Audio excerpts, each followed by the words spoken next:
Panggil saja aku Amran. Aku bekerja di salah satu kantor pemadam kebakaran. Sudah 10 tahun aku bekerja di kantor ini. Kebetulan di kota tempatku tinggal kami memiliki 2 buah kantor pemadam kebakaran. Satu di sebelah utara, satu di arah selatan. Jadi masing-masing kantor menangani kasus kebakaran sesuai dengan rutenya sendiri. Aku dan ke-13 orang teman lainnya bekerja di kantor pemadam kebakaran yang terletak di arah selatan. Kantor kami memiliki 3 lantai.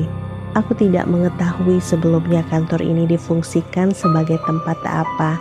Tapi jujur kalau boleh aku menceritakannya, tempat ini tidak begitu nyaman. Kami dibagi menjadi 2 shift, 7 pagi ke 7 malam dan sebaliknya. Kalau sedang kebagian shift malam, biasanya pada saat itulah yang sering menorehkan banyak cerita mistis.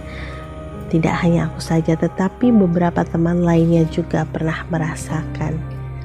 Ketika sedang standby di shift malam, kami biasanya menghabiskan waktu menonton televisi di lantai bawah. Jadi di lantai bawah itu ada sebuah tempat tidur untuk kami beristirahat. Ada televisi tabung 21 inch model lama dan kamar mandi yang tak jauh dari posisi televisi itu. Sebenarnya makin kesini makin terbiasa dengan sosok-sosok yang menjadi penunggu di kantor itu. Tapi waktu awal-awal masuk dulu sempat kaget dan takut. Kita flashback ke tahun awal aku kerja di sini. Waktu itu shift malam. Malam itu kami berlima. 3 orang sedang keluar mencari makanan untuk makan malam di sekitaran kantor kami. Aku dan seorang teman, sebut saja Mas Budi, tinggal berdua saja di kantor. Tidur saja Ran, kalau mau tidur duluan. Nanti kalau yang lain sudah pulang bawa makanan, nanti Mas Budi bangunin. Iya Mas, aku menjawab. Biar bagaimanapun, aku tipe orang yang tidak bisa tidur nyenyak di tempat kerja. Jadi aku cuma bisa tidur ayam saja. Ketika akan terlelap tapi masih setengah sadar, di bagian sudut mata aku melihat ada seorang nenek-nenek lewat di depan kasur tempat kami beristirahat, yang posisinya berada persis di depan kamar mandi. Permisi le, mau numpang ke kamar mandi. Begitulah kurang lebih bahasanya. Oh iya nek, monggo, jawabku refleks. Aku belum ngeh dan belum sadar. Beberapa detik kemudian aku langsung melompat dari tempat tidur itu karena kaget. Perasaan di kantor pemadam kebakaran ini tidak ada karyawan seorang nenek-nenek. Aku susul Mas Budi yang sedang merokok di luar kantor. Mas, aku ndelok nenek-nenek di depan kamar mandi. Mirisnya Mas Budi hanya tertawa kemudian berkata, "Wes, ndak apa-apa, cuma mau kenalan sama kamu kok," kata Mas Budi santai. Ya oke lah kenalan. Semakin bertambah waktu, semakin aku menyesuaikan diri dengan sosok-sosok tak kasat mata yang ada di sana.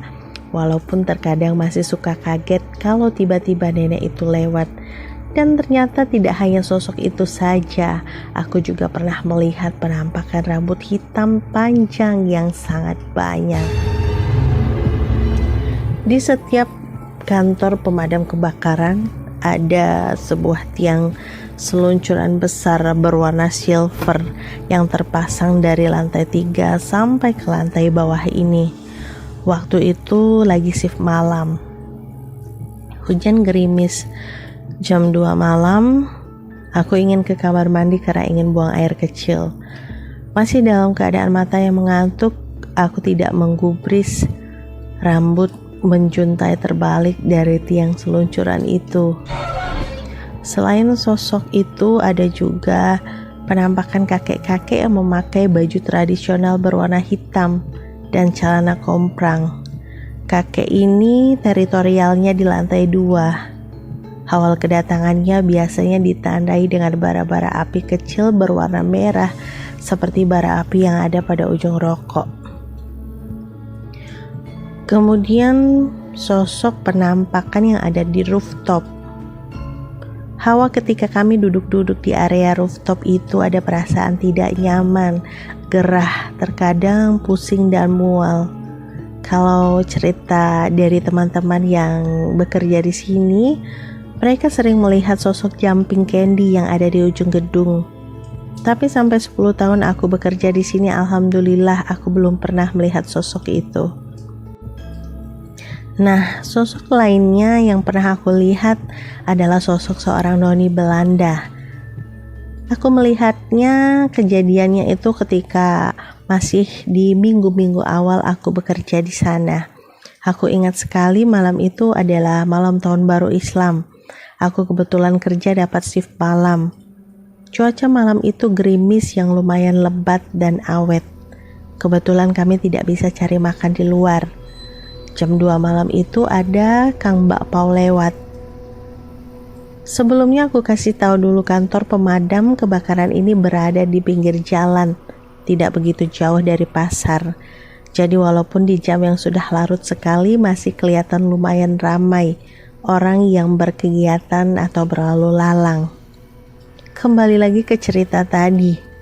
Setelah memanggil Kang Bakpao lewat, teman shift lainnya itu masih ada yang nonton televisi, ada yang tiduran di kasur di depan televisi, ada yang mainin telepon genggam. Nah, semua teman pada nitip minta dibelikan.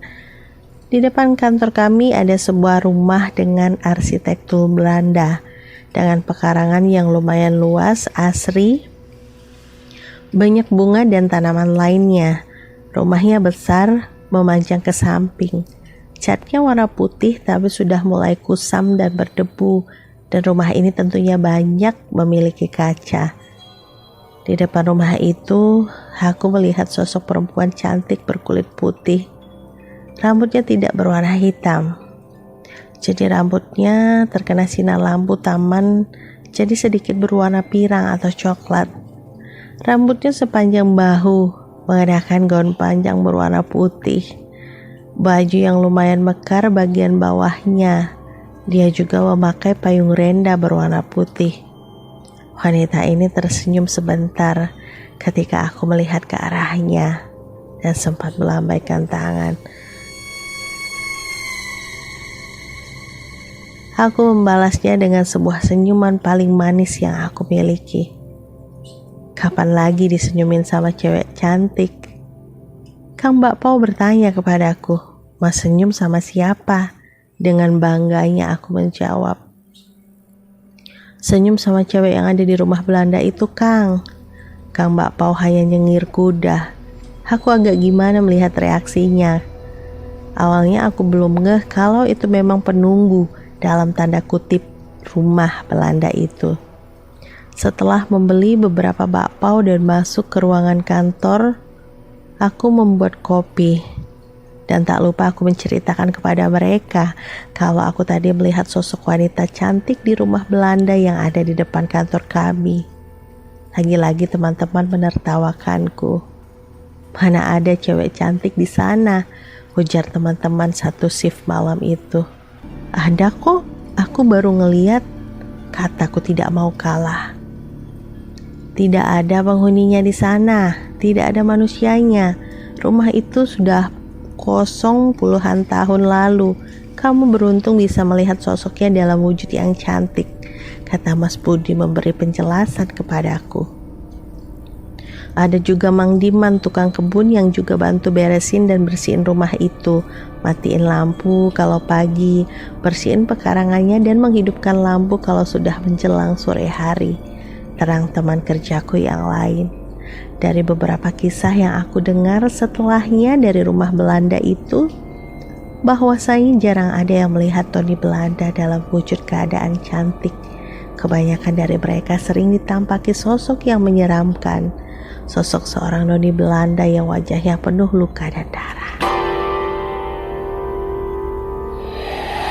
Atau kalau tidak, di malam-malam tertentu kami akan mendengar senandung atau tangisan pilu yang menyayat hati.